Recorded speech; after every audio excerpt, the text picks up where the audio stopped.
Hello guys, today we are going to teach chapter number 4th, name is Soil Microbiology Introduction, Scope and Impact. Today's topic, definition of Soil Microbiology. तर आजच्या तासिकेला आपण प्रकरण क्रमांक 4 ला त्या ठिकाणी सुरुवात करत आहोत. तर सुरुवातीला आपल्याला सॉइल मायक्रोबायोलॉजी म्हणजे काय ते बघायचं आहे. म्हणजे याला मराठीमध्ये माती सूक्ष्मजीवशास्त्र किंवा मृदा सूक्ष्मजीवशास्त्र असं त्या ठिकाणी म्हटलं जातं. त्याची व्याख्या बघूयात. It is a branch of science or microbiology which deals with the study of soil micro organism and their activities in the soil. ही एक शाखा आहे विज्ञानाची किंवा सूक्ष्मजीवशास्त्राची. Which deals with the study of soil micro organism, ह्याच्यामध्ये कशाचा अभ्यास केला तो मातीमध्ये किंवा मृदेमध्ये सापडणारे सूक्ष्मजीव, मायक्रो ऑर्गॅनिझम्स म्हणजे वेगवेगळ्या प्रकारचे सापडणारे सूक्ष्मजीवांचा अभ्यास त्या ठिकाणी केला जातो. त्याचबरोबर and their activities in the soil म्हणजे सॉइलमध्ये मातीमध्ये असणारे त्यांच्या हालचाली याचा त्या ठिकाणी अभ्यास ज्या शास्त्रामध्ये केला जातो. मातीमध्ये सापडणारे सूक्ष्मजीव व त्यांच्या हालचाली यांचा अभ्यास ज्या शास्त्रामध्ये केला जातो त्या शास्त्राला काय म्हणायचं आहे, सॉइल मायक्रोबायोलॉजी असं त्या ठिकाणी म्हटलं जातं. म्हणजे माती सूक्ष्मजीवशास्त्र असं त्या ठिकाणी म्हटलं जातं. Region which support the plant life. आता ही प्रकारची रिजन जो आहे, भूभाग जो आहे, म्हणजे जी काही जमीन जी आहे, जमिनीमध्ये असणारी माती सॉईल, ती एक प्रकारची प्लांट लाईफला काय करते, वनस्पतींच्या वाढीसाठी एक प्रकारचे सपोर्टिव्ह आहे. Agriculturally soil is the region which support the plant life by providing mechanical support and nutrients required for growth. आता मेकॅनिकल सपोर्ट जर बघितला तर सॉईल जी आहे वनस्पतींना त्यांचं जीवन जगण्यासाठी एक प्रकारचा सपोर्ट करते आणि त्याचबरोबर वनस्पतींना त्यांच्या वाढीसाठी जे काही आवश्यक न्यूट्रिएंट्स जे आहेत, म्हणजे जे काही अन्नद्रव्य आवश्यक आहेत त्या अन्नद्रव्यांचासुद्धा पुरवठा सॉईल त्या ठिकाणी करते. It is the region where most of the physical, biological and biochemical reactions related to decomposition of organic matter, weathering of parent rocks and cycling of elements. त्याचबरोबर भौतिकदृष्ट्या त्याचबरोबर जैविकदृष्ट्या जर बघितलं तर आणि बायोकेमिकल रिॲक्शन म्हणजे जीवशास्त्रामध्ये असणारे जे काही रिॲक्शन्स जे आहेत,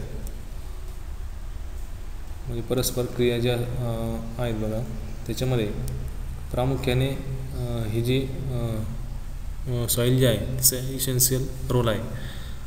त्याचबरोबर आपण related to decomposition of organic मॅटरचं विघटन मातीमध्येच घडतं आहे. वेदरिंग ऑफ पॅरेंट रॉक्स, खडकाची झीज होते त्याच्यापासून माती सॉईलचे पार्टिकल जे आहेत ते तयार होतात. सायक्लिंग ऑफ एलिमेंटची पुन्हा पुन्हा निर्मिती होते.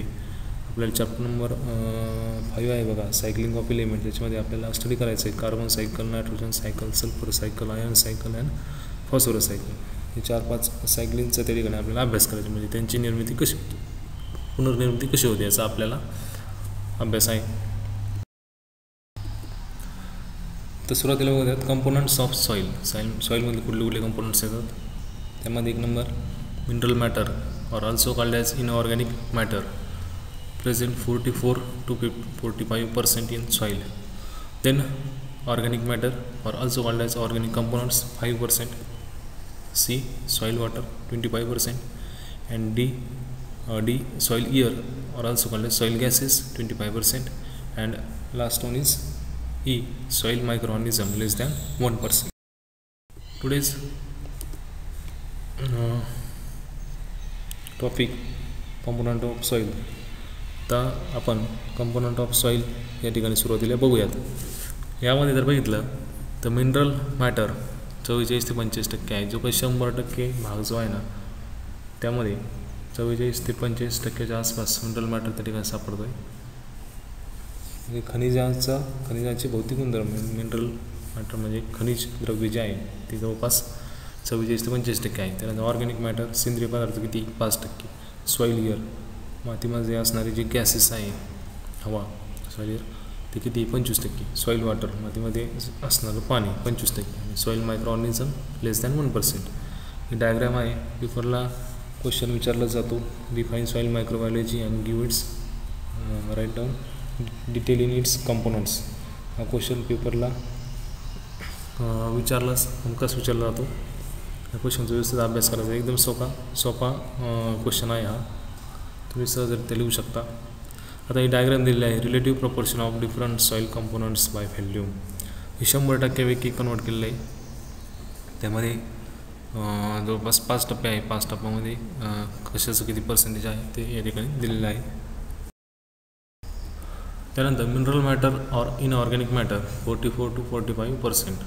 तर सुरुवातीला आपण खनिजाचे भौतिक गुणधर्म किंवा इनऑर्गॅनिक मॅटर अजैविक संयुगे यांचा आपण अभ्यास करूयात. It is derived from parent rocks through decomposition, disintegration and weathering processes. आता खनिजाची निर्मिती कशी होते? जो काही पॅरेंट्स रॉक्स जो आहे मूळ खडक, त्या खडकापासून याची त्या ठिकाणी निर्मिती होते. त्यामध्ये डिकम्पोजिशन विघटन क्रिया घडते. त्यानंतर डिसइंटिग्रेशन ही जी क्रिया आहे डिसइंटिग्रेशन होणे. त्याचबरोबर वेदरिंग प्रोसेसेस म्हणजे थोडक्यात काय होते, झीज होत चालते. वाऱ्याच्या साहाय्याने, पावसाच्या साहाय्याने, उन्हाच्या साहाय्याने काय होतं, खडक तापतो आहे. पावसाळ्यात खडकाचे पार्टिकल जे आहेत छोटे छोटे खडकापासून बाजूला होतात आणि पाण्याच्या साहाय्याने ते एका ठिकाणाहून दुसऱ्या ठिकाणी वाहून जातात. हे सॉईलचे पार्टिकल तयार होण्यासाठी लाखो वर्ष लागतात. ही प्रोसेस जी आहे ही कंटिन्युअस चालू आहे. म्हणजे सॉईलचे पार्टिकल जे आहेत ते तयार होतात. त्याच्यामध्ये सुद्धा प्रकार आहे सँड, सिल्ट आणि क्ले पार्टिकल. 3 पार्टिकल सॉईलचे त्या ठिकाणी तयार होत असतात. Different types of inorganic compounds containing various mineral are present in the soil. या सॉईलमध्ये डिफरंट टाइप्स वेगवेगळ्या प्रकारचे अजैविक संयुग सापडतात. Amongst them the dominant mineral are silicon, aluminium and iron and other like carbon, calcium, potassium, manganese, sodium, sulfur, phosphorus etc. are in trace amount. म्हणजे जास्त प्रमाणात जर बघितलं सॉईलमध्ये तर सिलिकॉन, ॲल्युमिनियम अँड आयर्न हे 3 न्यूट्रिएंट जे आहेत ते जास्त सापडतात. त्या खालोखाल जर बघितलं इंटरेस्ट अमाऊंट म्हणजे अगदी थोड्याफार प्रमाणात कार्बन सापडतं आहे, कॅल्शियम सापडतं आहे, पोटॅशियम सापडतं, मॅग्नीज सापडतं, सोडियम सापडतं, सल्फर सापडतं आणि फॉस्फरस म्हणजे हे इंटरेस्ट अमाऊंटमध्ये त्या ठिकाणी सापडतात. The preparation of mineral matter in soil is slightly less than half of the total volume of soil. आता मिनरल मॅटरचं जर पर्सेंटेज बघितलं प्रिपरेशन तर जवळपास 44 ते 45% म्हणजे टोटल व्हॅल्यूम जे आहे सॉईलचं 100%, त्यापैकी निम्मा भाग जवळपास 44 ते 45% हा मिनरल मॅटर्स आहे. देन सेकंड ऑर्गॅनिक मॅटर और also called as organic component म्हणजे सेंद्रिय पदार्थ हे जे आहे जैविक संयुग तर ते किती आहे 5% आहे मातीमध्ये सापडतं आहे. Derived from organic residues of plant and animals added in the soil. Plant आणि ॲनिमलचे जे रेसिड्यूज जे आहे जो टाकाऊ भाग जो आहे आपण ज्यावेळेस सॉईलमध्ये टाकतो त्यावेळेस हे ऑर्गॅनिक मॅटर त्या ठिकाणी तयार होते आणि हे तयार करण्याचं काम मायक्रो ऑर्गॅनिझम करतात सॉईलमध्ये असणारे. ते आपल्याला बघायचं आहे पुढच्या या चॅप्टरमध्ये आहे. सॉईल मायक्रो ऑर्गॅनिझम कुठले त्यांचा अभ्यास आपल्याला त्या करायचा आहे. ऑर्गॅनिक मॅटर सर्व not only as a source of food for micro organism but also supplies energy for visual processes of metabolism which are characteristics of all living organisms. तर organic matter जे आहे एक प्रकारचं मायक्रो ऑर्गॅनिझमला फूडच आहे, अन्नच आहे. म्हणजे ते अन्न प्लांट रेसिड्यू, ॲनिमल रेसिड्यू जे आहे मातीमध्ये मिसळलेले त्यांच्या वरती जीवनक्रिया करणारे मायक्रो ऑर्गॅनिझम म्हणजे एक प्रकारचं फूड त्या ठिकाणी ग्रहण करतात आणि वेगवेगळ्या प्रकारचे जे अजैविक संयुग जे आहे त्यांचं रूपांतर जैविक संयुगामध्ये ऑर्गॅनिक कंपाऊंडमध्ये करण्याचं त्या ठिकाणी कार्य करतात. Organic matter in the soil is the potential source of NPS. हे मातीमध्ये जे सापडतं आहे नायट्रोजन, फॉस्फरस, सल्फर याचंसुद्धा विघटन करण्याचं काम ऑर्गॅनिक फॉर्ममध्ये करण्याचं काम मायक्रो ऑर्गॅनिझम करतात. Microbial decomposition of organic matter release the unavailable nutrients in the available form. आता हे डिकम्पोजिशन होत असताना जे काही अजैविक संयुग आहे इनऑर्गॅनिक कंपाऊंड त्याचंसुद्धा रूपांतर कशामध्ये होतं आहे ऑर्गॅनिक कंपाऊंडमध्ये होतं आहे. म्हणजे जे प्लांट न्यूट्रिएंट मातीमध्ये आहेत पण ते अनअवेलेबल फॉर्ममध्ये आहे ते वनस्पती त्या अनअवेलेबल फॉर्ममधले असणारे इनऑर्गॅनिक कंपाऊंडवर स्वतःची उपजीव ग्रोथ करू शकत नाही. ते अवेलेबल फॉर्ममध्ये करण्याचं काम मायक्रो ऑर्गॅनिझम त्या ठिकाणी करतात. पण ही प्रोसेस केव्हा होते, ज्यावेळेस ते डिकम्पोजिशन करतात त्यावेळेस ही प्रोसेस न करत त्या ठिकाणी सॉईलमध्ये घडत असते. The proportion of organic matter in soil ranges from 3 to 6% of total volume of soil. आता याची एक रेंज दिली, जसं मिनरल मॅटरची रेंज आहे 44 ते 45%, तशी याची सुद्धा रेंज आहे 3 ते 6%. याप्रमाणे त्या ठिकाणी ऑर्गॅनिक मॅटर सापडते. ॲव्हरेज रेंज दिली 5%. Next is soil water 25%. Next is soil water that is 25%. Soil water जे आहे मातीमध्ये असणारं पाणी त्याचं प्रमाण किती, 25%. The amount of water present in soil various considerably. हे जे सॉईल वॉटर जे आहे मातीमध्ये सापडणारं याचं प्रमाण जे आहे जवळपास 25% आहे. आणि याचे फॉर्म जे आहेत ते वेगवेगळ्या प्रकारचे आहेत. त्याच्यामध्ये जर पाहिलं, soil water comes from rain, snow, due और इरिगेशन. मातीमध्ये पाणी कुठल्या माध्यमातून मिसळत आहे, एक तर पावसाच्या माध्यमातून किंवा स्नो बर्फाच्या माध्यमातून बर्फवृष्टी झाल्यावर.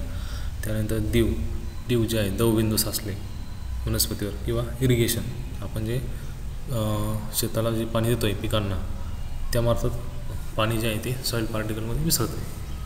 Soil water serve as a solvent and carrier of nutrients for plant growth. Soil water जे आहे एक प्रकारचं सॉल्वंट आहे, द्रावक आहे.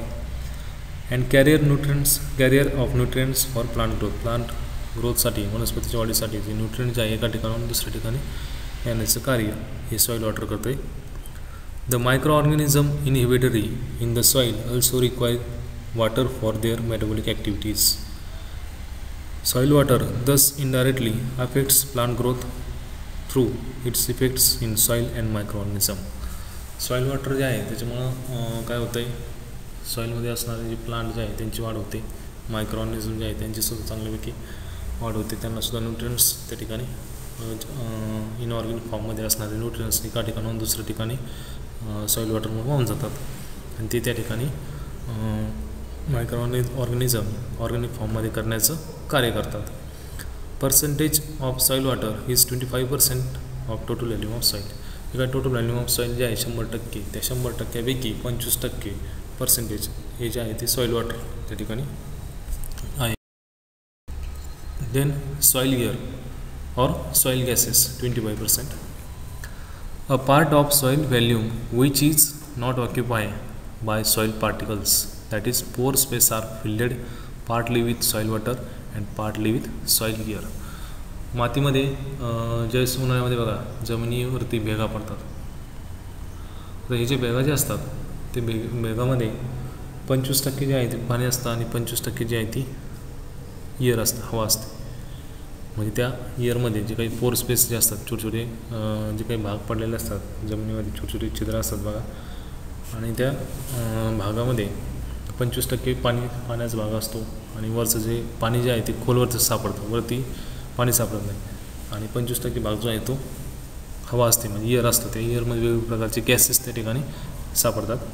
Compared with atmospheric air soil is lower in oxygen and higher in carbon dioxide. Atmospheric एअरसोबत जर comparison केलं तर ऑक्सिजनचं प्रमाण कमी सापडतं सॉईलमध्ये आणि कार्बन डायऑक्साईडचं प्रमाण जास्त सापडतं. Because CO2 is continuously recycled in the microorganism during the process of decomposition of organic matter. आता कार्बन डायऑक्साईड जो आहे तो जास्त सापडतो. याचं कारण काय आहे की CO2 जो आहे कार्बन डायऑक्साईड जास्त सापडतो, कारण की ज्यावेळेस डिकम्पोजिशन होत आहे मायक्रो ऑर्गॅनिझम विघटन करण्याचं कार्य करतात ऑर्गॅनिक मॅटर, त्यावेळेस CO2 जो आहे तो रिलीज होत असतो, रिसायकल होत असतो, म्हणजे त्याची पुन्हा निर्मिती त्या ठिकाणी होत असते. त्यामुळे तो सॉईलमध्ये जास्त सापडतो आहे. CO2 in soil air 0.3 to 1.0% is more than atmospheric air 0.033%. Atmospheric air जो आहे 0.03% आहे हवेमध्ये कार्बन डायऑक्साईडचं प्रमाण, आणि मातीमध्ये किती आहे 0.3 ते 1.0% एवढं त्या ठिकाणी मातीमध्ये त्या ठिकाणी सॉईल एअर जो आहे तो सापडतो आहे. म्हणजे अशा पद्धतीने हे 4 कंपोनंट. त्यानंतर पुढचं आपण बघूयात सॉईल मायक्रो ऑर्गॅनिझम, मातीमध्ये असणारे सूक्ष्मजीव. Soil is an excellent culture media for growth and development of various micro organism. Micro ऑर्गॅनिझमच्या वाढीसाठी सॉइल जो आहे तो एक्सलंट मीडिया आहे, म्हणजे चांगल्यापैकी मीडिया आहे. त्यांची ग्रोथ चांगली होते, त्यांची वाढ चांगली होते, डेव्हलपमेंट चांगल्यापैकी त्या ठिकाणी मायक्रो ऑर्गॅनिझमची होत राहते. Soil contains several distinct group of micro organism and amongst them bacteria, fungi, actinomycetes, algae, protozoa and viruses are the most important. त्याच्यामध्ये जर बघितलं तर हे जे मायक्रो ऑर्गॅनिझमचे ग्रुप आहे, आपण जे चॅप्टर नंबर 3 मध्ये बघितले बघा, त्याच्यामध्ये नेमॅटोडसुद्धा आहे. नेमॅटोडचे प्रकार पाहिले. आता याच्यामध्ये जे प्रमाण आहे बघा ते दिलेलं आहे इथं. But bacteria are more numerous than any other kinds of micro organism. याच्यामध्ये बॅक्टेरिया जास्त सापडतात. तर relative percentage of various soil micro organism are, आता हे लेस दॅन 1 आहे, म्हणजे 1% कमी. ते 1% हे पर्सेंटेज दिलेलं आहे. म्हणजे बॅक्टेरिया जे आहे एरोबिक ऑक्सिजनची गरज असणार 70%, अनएरोबिक 13%, त्यानंतर ॲक्टिनोमायसिटीज 13%, फंगाय, मोल्ड्स, कवक 3%, त्यानंतर अदर अल्गी, प्रोटोझोआ, व्हायरसेस यांचं प्रमाण दिलं आहे 0.2 ते 0.8%. आता जे मायक्रो ऑर्गॅनिझम जे आहे यांचं पर्सेंटेज, हे मायक्रो ऑर्गॅनिझम मुळातच किती लेस दॅन 1% आहे. आणि लेस दॅन 1%मध्ये हे कंट्रीब्युशन आहे बॅक्टेरियाचं, ॲक्टिनोमायसिटीजचं, फंगाय, अल्गी, प्रोटोझोआ, व्हायरसेस यांचं कंट्रीब्युशन लेस दॅन 1 मध्ये दिलेलं आहे. Thanks for today's watching video. Thank you very much.